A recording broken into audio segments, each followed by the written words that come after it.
السلام علیکم. Good to have you at Urdu audio books. حاضر خدمت ہے مہرون نساء شاہ میر کا ناول بخت، ایپیسوڈ 12.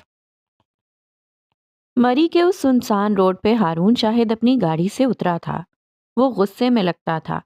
سامنے والے آدمی کے ہاتھوں میں خون سے لت پت 8-9 سال کا بچہ تھا. ہارون نے نظر چرا لی تھی. آپ میری گاڑی کے سامنے کیوں کھڑے ہیں؟ ہٹ جائیں یہاں سے، مجھے کہیں پہنچنا ہے، میں لیٹ ہو رہا ہوں بھائی. وہ جھنجھلایا ہوا تھا.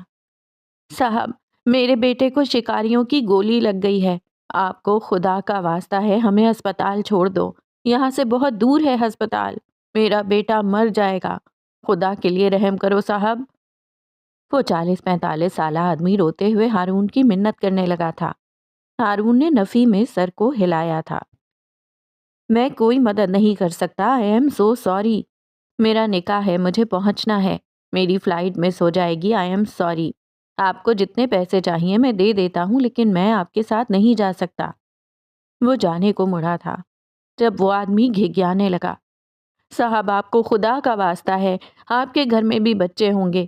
میرا بیٹا مر جائے گا. یہ میری واحد اولاد ہے. خدا کے لیے مجھے ہسپتال چھوڑ دو. نکاح تو ہو ہی جائے گا آپ کا. ہم پہ رحم کریں. میرے بچے کی حالت خراب ہو رہی ہے. آدھے گھنٹے سے یہاں کھڑا ہوں میں، کوئی ایک گاڑی نہیں گزری. وہ باقاعدہ رونے لگ گیا تھا. ہارون کے دل کو کچھ ہوا تھا، لیکن وہ ڈھیٹ بنا رہا. آپ تھوڑی دیر ویٹ کر لیں، کوئی اور آ جائے گا. لیکن میں آپ کی مدد نہیں کر سکتا، میری فلائٹ مس ہو جائے گی. بھائی آپ سامنے سے ہٹیں اب. وہ اب سختی سے بولا تھا. اسی وقت اس بچے کی ہلکی سی کراہنے کی آواز آئی تھی. وہ آدمی تڑپ اٹھا تھا. رستم بیٹا، کچھ نہیں ہوگا تمہیں، کچھ نہیں ہونے دوں گا میں. آنکھیں کھولو رستم، ادھر دیکھو مجھے. میرا بیٹا، میرا بیٹا، ابو کی طرف دیکھو. رستم. وہ بار بار اپنے بے ہوش ہوتے بیٹے کو پکارے جا رہا تھا. ہارون شاہد وہیں جم گیا تھا. پتھر کے بت کی طرح اس کے کان سائیں سائیں کرنے لگے. اس کا سارا جسم کانپنے لگ گیا. رستم، رستم، رستم. بس ایک یہی نام اس کے کانوں میں گردش کر رہا تھا. وہ مڑا تھا. سفید لٹھے کی مانند چہرہ لیے وہ مڑا تھا. What did you just said؟ وہ اس آدمی کو دیکھ کر بڑبڑایا تھا. وہ ناسمجھی سے ہارون کو دیکھے گیا. صاحب، آپ کیا کہہ رہے ہو؟ اس کا نام کیا ہے؟ وہ بچے کی طرف اشارہ کرتے بولا تھا. صاحب، رستم، رستم خان. وہ رک رک کر بولا تھا. گاڑی میں بیٹھو جلدی. ہارون اس کو دیکھے بغیر بولا تھا اور خود جلدی سے ڈرائیونگ سیٹ سنبھال لی تھی. وہ رستم کو مرنے نہیں دے سکتا تھا. تقریباً 2 گھنٹے بعد وہ اس بچے کو اسپتال پہنچا کر اس کے سارے ڈیوز کلیئر کر چکا تھا. رستم کی حالت اب خطرے سے باہر بتائی جا رہی تھی. اس کا باپ اور باقی رشتہ دار ہارون کو دعائیں دیتے نہیں تھکتے تھے. اب وہ موبائل کان سے لگائے ہسپتال کے پارکنگ ایریا میں کھڑی اپنی گاڑی کی طرف جا رہا تھا. ہاں، اگلی فلائٹ کب کی ہے؟ وہ مصروف سا پوچھ رہا تھا. سر، کچھ ٹیکنیکل ایشوز کی وجہ سے سب فلائٹس کینسل ہو گئی ہیں. کل تک کوئی اگلی فلائٹ اویلیبل نہیں ہے. I am sorry. فون سے آنے والی آواز نے جیسے ہارون کے دل پر پیر رکھا ہو. اس نے کچھ کہے بغیر کال کاٹ دی تھی. اسی وقت اس کا فون بجنے لگا تھا. اس نے کال اٹینڈ کی تھی. پپا، میں گاڑی سے آ رہا ہوں، فلائٹ نہیں ملی. وہ مصروف سا بولا تھا. اب ضرورت نہیں رہی ہارون. ان کا لہجہ اداس تھا. ہارون ٹھٹکا تھا. کیا مطلب؟ کچھ ہوا ہے کیا؟ حالے تو ٹھیک ہے نا؟ پپا کچھ بولیں یار، میرا دل بیٹھا جا رہا ہے. معراج بھائی حالے کا نکاح اسی عمر حیات سے کروا رہے ہیں. وہ کہتے ہیں جب تم مصیبت کے وقت نہیں پہنچ سکے تو تمہیں آنے کی کوئی ضرورت نہیں. آپ ان سے بات کریں، وہ ایسا کیسے کر سکتے ہیں؟ میں رات تک آ جاؤں گا، پلیز میرا انتظار کریں. میں یہاں پرابلم میں پھنس گیا تھا پپا، آپ ان کو تھوڑی دیر روک لیں، میں کچھ کرتا ہوں. میں آ جاؤں گا، پلیز مجھے تھوڑا وقت دیں. اسے لگا تھا جیسے کوئی اس کی روح کھینچ رہا ہو. میں سب کچھ کر کے دیکھ چکا ہوں ہارون. اگر تم اب تک پہنچ گئے ہوتے تو یہ سب ہوتا ہی نہ. تم نے دیر کر دی بیٹے. اب تو قاضی بھی آ چکا ہے. انہوں نے کال کاٹ دی تھی.